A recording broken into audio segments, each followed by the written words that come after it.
श्री संजीव झा जी।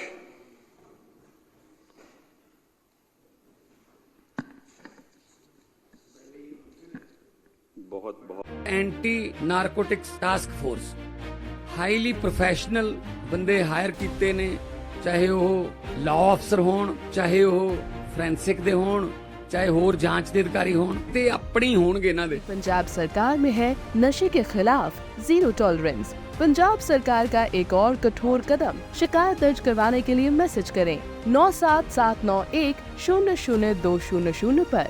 नशे के खिलाफ हमारा साथ दें। बहुत धन्यवाद अध्यक्ष महोदय कि आपने इस विषय पर मुझे चर्चा करने का मौका दिया। अध्यक्ष महोदय, ये चर्चा इस सदन में पहली बार नहीं हो रही है। ये चर्चा इस सदन में कई बार हो चुकी है। ये सदन इन बस मार्शलों की नौकरी की चिंता कई बार कर चुका है। कई बार हमारे साथियों ने इनकी नौकरी बहाल हो इसको लेकर के इस हाउस में पहले भी रिजोल्यूशन पास किया है।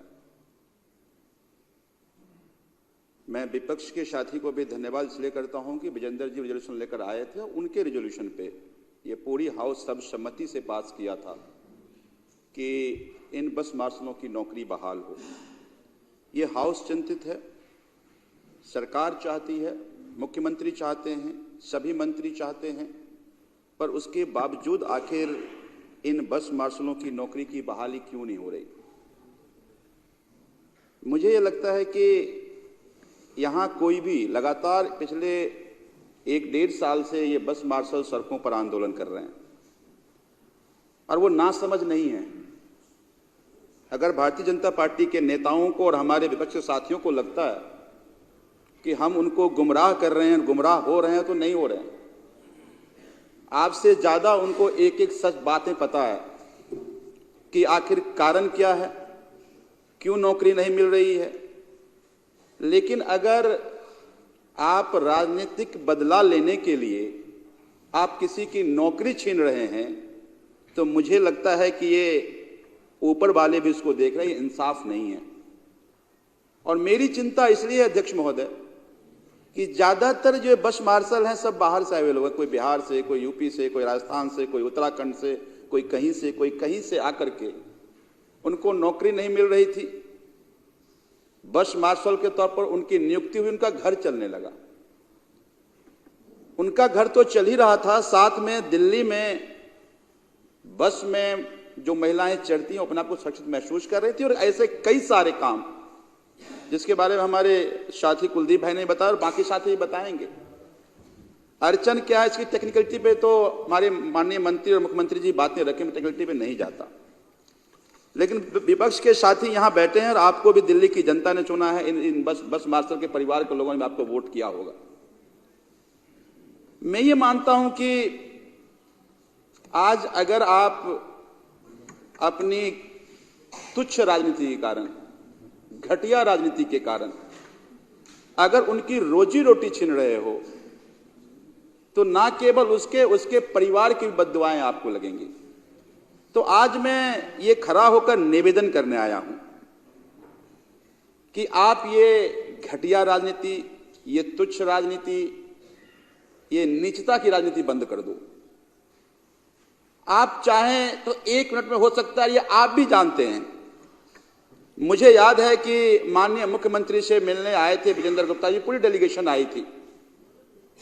मैं भी उसका एक हिस्सा था, क्योंकि मुझे लगा कि विजेंद्र गुप्ता जी आए हैं तो सकारात्मक चर्चा करने के लिए आए हैं। मैं जैन साहब को धन्यवाद करता हूं। एक बार मुझे लगता है हम सब जो बोलते हैं एक बार उनका स्वागत कर लें। जैन साहब के हाउस में आना भी ये दर्शा रहा था, अभी शांतर हो रहा है अध्यक्ष महोदय, कि भगवान के घर में देर है अंधेर नहीं है। कोई अहंकारी होकर ये तो सोच सकता है कि हम बर्बाद कर देंगे, लेकिन भगवान ये कहते हैं कि किस्मत हम लिखते हैं, तुम नहीं। 2 मिनट में जोरदार झंडाटेरा चाटा उन अहंकारियों पे लगा। और जैन साहब हमारे बीच में, आपका बहुत बहुत स्वागत है हाउस में। 18 महीने आपने जो झेला है, आपके परिवार ने जो झेला है, वो हम सब लोग समझ सकते हैं। लेकिन मुझे लगता है कि ये सब बातें इतिहास में लिखी जाएगी। ये सब बातें कई बार शायद शहीद आजम भगत सिंह नहीं जानते होंगे कि जंगल में जिस बात की हम मीटिंग कर रहे हैं, कभी मुझे लोग इतिहास में इस तरह से हमें पूजेगा, मानेगा। ये सब बातें इतिहास में लिखी जाएगी कि स्वर्णिम अक्षर में हिस्सेदारी किसकी थी और काले अक्षरों में किनकी थी। तो बहुत बहुत स्वागत है सर आपका। एक बार फिर से हम लोग पूरी सदन आपका स्वागत करते हैं और विपक्ष साथी भी करते होंगे, मजबूरी है, ये ताली नहीं बजाते, ये भी आपके काम को जानते हैं, आपके योगदान को जानते हैं।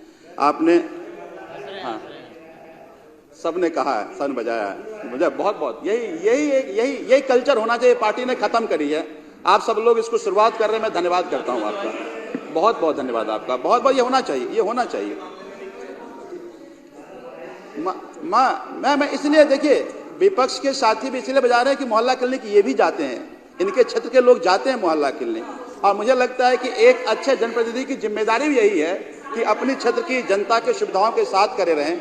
तो आपने जो मुझे आज के दिन मुझे वो कॉफी अन्नन का वो स्टेटमेंट याद आता है जो दिल्ली के मोहल्ला क्लिनिक में आकर दिया था कि प्राइमरी हेल्थ डिलीवरी का ये जो सिस्टम दिल्ली ने ईजाद किया उसको डेवलप नेशन को भी सीखना चाहिए। तो ये काम आपने किया, आपने दिल्ली और देश को उम्मीदें दी हैं। अब मैं आता हूं फिर से विषय पे अध्यक्ष महोदय,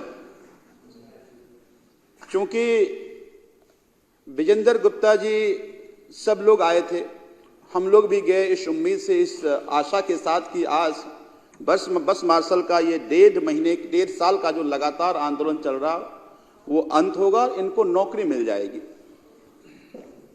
पर मुझे ये कहते हुए बड़ा खेद हो रहा है, क्योंकि मैं भी जनप्रतिनिधि हूं, विपक्ष साथी भी जनप्रतिनिधि हैं। मुझे दिल्ली की जनता ने 3 बार चुन के भेजा है, विजेंद्र गुप्ता 2 बार चुन के आए हैं मेरे ख्याल से। तो मुझे लगता है कि हम सब लोगों को दिल्ली की जनता ने एक उम्मीद के साथ चुन करके भेजा है, और उसमें जब हम कोई भी ऐसी हरकतें जो एक जनप्रतिनिधि के मानक पे नहीं उतरता, खरा उतरता हो, वो करते हैं तो जनता को बहुत निराशा होती है। विजेंद्र गुप्ता जी वहां खाली केवल राजनीति करने गए थे, उनका ये मानना था, ये सोच कर गए थे कि मैं जाऊंगा मुख्यमंत्री जी को ज्ञापन दूंगा और बाहर में पीसी करूंगा और आ जाऊंगा। उनको नहीं पता है कि हम लोग किस मिट्टी से और कहां से आए हुए हैं। विजेंद्र गुप्ता जी आए, हमने कहा आपका स्वागत है, आइए, लेकिन आज नौकरी फाइनल करके जाएंगे, ऐसे नहीं जाने देंगे आपको। हम सब लोग उस सदन में, उस मीटिंग हॉल में हम लोग बैठे थे, बड़ी विस्तार से विजेंद्र गुप्ता जी ने अपनी बातों को रखी, हम सब पेशेंसली सुना। मुख्यमंत्री जी ने सारे कारण बताए कि क्या कारण था कि यह नौकरी नहीं मिल पाई और उसके समाधान क्या है। लगातार उनकी मंशा यह रही कि किसी तरह से मुख्यमंत्री जी के उस बातों को डिसरप्ट किया जाए, वो अपनी बात ना रख पाए। हालात यहां तक हुए कि पहली बार मुझे लगता है कि चुने हुए विधायक, मंत्री, मुख्यमंत्री के मीटिंग में पुलिस आ जाए, और ये कोई और नहीं किया, इस सदन के विपक्ष के नेता विजेंद्र गुप्ता जी ने उस मीटिंग पुलिस को बुला लिया। कितना खतरा है हमसे भाई। तो मैं कहना यह चाहता हूं कि जनता ने जिस मानक के साथ आपको चुन के भेजा है, आपने उस सारे मानक को तार तार किया है, सारे मर्यादा को तार तार किया है आपने। आपकी इन हरकतों से दिल्ली के जनता को घोर निराशा है। दिल्ली की जनता अपमानित महसूस कर रही है आपने जो हरकतें किया। लेकिन फिर मैं विषय वस्तु पे आता हूं कि आज यहां भी मैं देख रहा हूं कुछ बस मार्शल्स हैं, यहां पर बैठे हुए हैं। ये बस मार्शल दिल्ली की सुरक्षा के लिए काम कर रहे थे। आपने तो दिल्ली के सुरक्षा का हाल बद से बदतर बना दिया है। दिल्ली देश की राजधानी है, देश की गृह मंत्री दिल्ली में रहते हैं, उनके घर के इर्द गिर्द 20 किलोमीटर के अंदर रोज तरह तरह के क्राइम हो रहे हैं। सड़कों पर चैन छीनी जा रही है, गैंगस्टर के वारदात हो रहे हैं। कॉलोनी में जाइए तो लोगों की बाइक चोरी हो रही है, गाड़ी चोरी हो रही है, रोज गोलीबारी हो रही है। तो अमित शाह जी के गृह मंत्री के हाथ में दिल्ली सुरक्षित नहीं है। भाजपा ने दिल्ली के कानून व्यवस्था को बद से बदतर बना दिया है।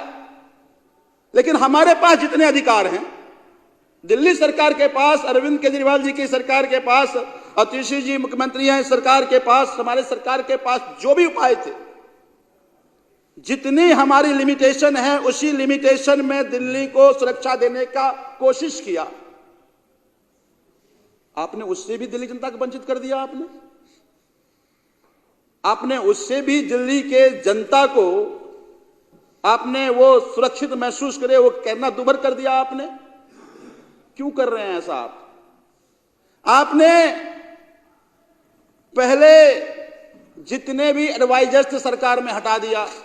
हमने कुछ नहीं कहा कि वो काबिल लोग हैं, पैसे नौकरी मिल जाएगी। इसी सदन के ऐसे बहुत सारे यंग माइंड जो देश विदेश में काम कर रहे थे वो आए, गवर्नेंस का हिस्सा बने।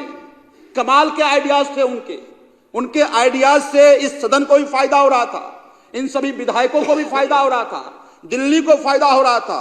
वो यंग माइंड ना केवल एंटरप्रेन्योरशिप बल्कि गवर्नेंस में कैसे अपनी भूमिका अदा करके गवर्नेंस को बेहतर बना सकते वो सीख रहे थे। आपने उनको नौकरी से निकाल दिया। हमने तब भी कुछ नहीं कहा कि उन बच्चों को टैलेंटेड हैं, उनको लाखों करोड़ों की पैकेज मिल रहे हैं, कई आईएएस क्रैक किया, कई आईपीएस क्रैक किया, कोई बड़े बड़े फॉर्म में नौकरी कर रहा है। हमने कुछ नहीं कहा आपको। लेकिन ये बस मार्शल, ये बेचारे, कई लोगों को मैं अपने क्षेत्र में जानता हूं अध्यक्ष महोदय, दिल्ली छोड़कर घर चले गए। कोई 8,000 कोई 10,000 की नौकरी करता, बच्चों को स्कूल भेजना बंद कर दिया। इतनी बददुआएं लेकर कहां जाओगे आप? किसके लिए ले रहे हो बददुआएं? कई बार लोग काम इसलिए करते हैं, दुआओं से बरकत मिलती है और बददुआओं से खत्म होते हैं। आप ये काम मत करें। तो मैं आज इस सदन के माध्यम से मैं निवेदन कर रहा हूं विपक्ष के साथियों को कि ये बस मार्शल की नौकरी आप 1 मिनट में चाहें तो करा सकते हैं। और ये मैं भी जानता हूं, ये बस मार्शल्स भी जानते हैं। आपने दिल्ली सरकार, दिल्ली के मुख्यमंत्री, पूरी कैबिनेट को जो जो करना था कर लिया। आपने कहा कैबिनेट कर लो, कैबिनेट कर लिया। फिर आपने कहा कि कमेटी बना दो, वो भी दे दिया। फिर आप कहते हैं आपका विषय ही नहीं है जी, आप कर नहीं सकते। मैं तो देवन से कह रहे थे। तो मैं कहना यह चाहता हूं, अरे आपने तो इलीगली इसी दिल्ली में, दिल्ली के सबसे अपेक्स पोस्ट चीफ सेक्रेटरी होता, उसे इलीगली आपने 3 बार दे दिया एक्सटेंशन आपने, जो ना तो यहां की मर्यादा के लिए ठीक था, ना ये परंपरा के लिए ठीक है। लेकिन आपने वो भी काम किया। और ऐसे में आपको केंद्र सरकार के ढेरों ऐसे बता सकता हूं मैं आपको, पूरे 4 घंटे निकल जाएंगे कि किस किस तरह से आपने अपॉइंटमेंट करवाए। इन बस मार्शलों से क्या दुश्मनी है आपकी? इसलिए कि वो गरीब है, इसलिए कि उसकी आवाज नहीं है, इसलिए कि वो अपनी आवाज आपके कान तक पहुंचने नहीं, चुका आपके लिए इंपॉर्टेंट नहीं है वो। तो मुझे यह लगता है कि भारतीय जनता पार्टी को जो गरीबी से नफरत है उसका सजा भुगत रहे हैं ये बस मार्शल। तो आपको अगर यह लगता है, पोजीशन के साथियों को अगर यह लगे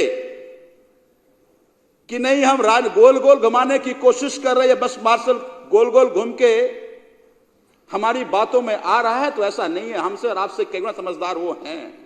वो एक एक बात को, एक एक कानून को, एक एक चीजों को अच्छे तरीके से समझते हैं। मुझसे कई बार साथी मिलने आते हैं, हमसे ज्यादा अपडेटेड बस मार्शल के साथी हैं जो ये बताते हैं कि ये क्या कर क्या रहे हैं। कई बस मार्शल के साथियों ने बताया कि इनको यह लगता है कि नौकरी इसलिए देंगे कि आम आदमी पार्टी के वॉलंटियर है। अरे ये सिविल डिफेंस हमने नहीं बनाया था, ये सिविल डिफेंस पहले ही बना था। और वो जितने वॉलंटियर्स थे उनको नौकरी मिली, कोई आम आदमी कार्यकर्ता को नौकरी नहीं मिली है। आप नौकरी दोगे नहीं, और आम आदमी पार्टी नौकरी तो कह दोगे नहीं। आम आदमी पार्टी के जितने लोग हटे, इसलिए नहीं हटे कि वो उनमें काबिलियत नहीं थी, चाहे वो एडवाइजर हो, चाहे यहां लेजिस्लेटिव मेंबर के जो बाकी जो हमारे मेंबर्स यंग लोग आए थे वो हो, जितने भी हटे, ये सब केवल इसलिए हटे कि इनको लगा कि इन्होंने नौकरी दी है तो इनके हो जाएंगे। और अगर हो भी जाएंगे तो आप नौकरी दो ना भाई। आपके केंद्र में सरकार है, आपकी एलजी है, सारा पावर आपके पास है, दो आप। हम 10,000 तुम 40,000 दो। नौकरी देके अपना बनाओ, रोजी रोटी देकर अपना बनाओ, नौकरी छीन के अपना नहीं बना सकते। नौकरी छीन के बददुआएं ले सकते हो, नौकरी छीन के दुश्मन बना सकते हो, नौकरी छीन के हित और अपने फायदे के लोग खड़े नहीं कर सकते। तो इसलिए अगर मान लो अच्छे काम करने से कोई अपना बनता है, तुम ज्यादा अच्छे काम करो। तुम्हारी केंद्र में सरकार 56 इंच के सीने की सरकार, पता नहीं क्या क्या बातें करते हो, पर जनता की फायदे की बात हो जाती है, चिकन हट हो जाते हो फिर। तो मैं आज इस सदन के माध्यम से हाथ जोड़कर मैं निवेदन करने आया हूं कि राजनीति बंद करो, इन बस वॉलंटियर को नौकरी दो। भूखे मर रहे हैं, इनके परिवार की रोजी रोटी चलनी मुश्किल हो गई है, बच्चों को पढ़ना लिखाना मुश्किल हो गया है, सुसाइड करने की नौबत आ गई है। कहां लेके जाओगे इतनी बद्दुआएं? तो मैं आज जो कुलदीप भाई ने आज इस सदन में जो रिजोल्यूशन रखा है, मैं उसके साथ खड़ा हूं और मुझे उम्मीद है कि ये केवल इन बेचारों को लगता है क्या हो रहा है, चर्चा ही तो हो रही है, हो तो कुछ नहीं रहा। ये सदन इस दिल्ली की सबसे बड़ी पंचायत है। अगर यहां कोई बातें हो रही हैं तो मुझे लगता है कि दिल्ली के एलजी को भी और केंद्र सरकार को भी इस हाउस के सेंस का सम्मान करना चाहिए। मैं मानता हूं ये डेमोक्रेटिक लोग, इनको इनमें भरोसा नहीं है, लेकिन इससे इस देश का नुकसान होता है, इस देश के संवैधानिक व्यवस्था का नुकसान होता है। तो लोगों को जो जनतांत्रिक मूल्यों पे जो भरोसा है, जो लोग चुन करके भेजते हैं, जो संविधान पे भरोसा है, उन मूल्यों खत्म ना करें आप। मैं एक चीज मानता हूं, देखिए मैं अपनी बात खत्म करता हूं, कि कोई भी संस्था हो, चाहे परिवार हो, चाहे संविधान हो, जनतांत्रिक व्यवस्था हो, कोई भी ऑर्गेनाइजेशन हो, वो लोक लाज से चलता है। सारी बातें लिखी नहीं गई हैं, लेकिन जिस दिन ये लोक लाज खत्म हो जाएगा, ना तो परिवार बचेगी, ना संस्था बचेगा, ना संविधान बचेगा, ना मूल्य बचेंगे। तो कम से कम उस लोक लाज का भी सम्मान करें आप सब लोग, ये मैं निवेदन करने आया हूं। बहुत बहुत धन्यवाद अध्यक्ष महोदय कि आपने मुझे बोलने का मौका दिया। मैं उम्मीद करता हूं कि आज सकारात्मक चर्चा करके क्रेडिट आप ले लेना। हम सब लोग कहेंगे, जहां कहोगे सारे फोरम पे कहेंगे कि विजेंद्र गुप्ता जी अपोजिशन के प्रयास से इन बस मार्शलों की नौकरी मिल गई, पर नौकरी दिलाओ, राजनीति ना करो। बहुत बहुत धन्यवाद।